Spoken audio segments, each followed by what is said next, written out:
dig trucks out.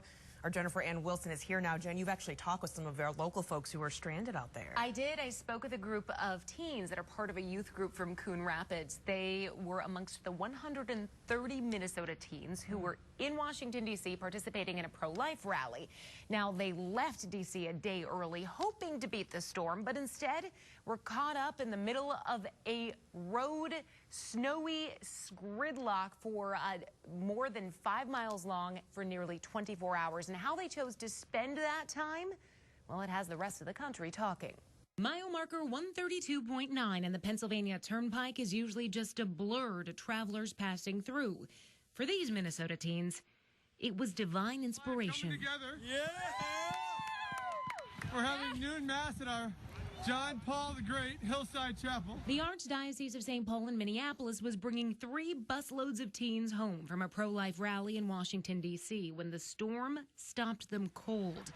The National Guard brought cases of water, but these young activists had a different thirst. Between all the buses, we just walked up and down talking to different people and invited them all. And some brought priests, and some brought hosts, and some brought mass kit, and we brought our Pat Millay played guitar for us, and kids built the altar out of snow. So we had mass at the altar made out of snow.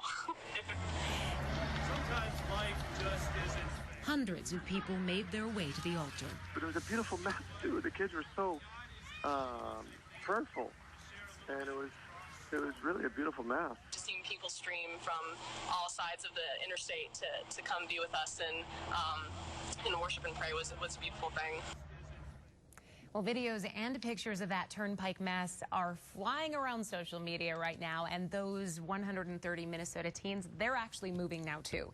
They're on the road. The wheels are turning. They're heading back to Minnesota, and they're hoping to be back in town here tomorrow. Kind of appropriate, isn't it, that the Minnesota teens were the ones that got out in the middle of snow? No big deal. Yeah, they were fine. Make the best of it. They sure did. All right, Jen, thanks. And the snowstorm isn't just causing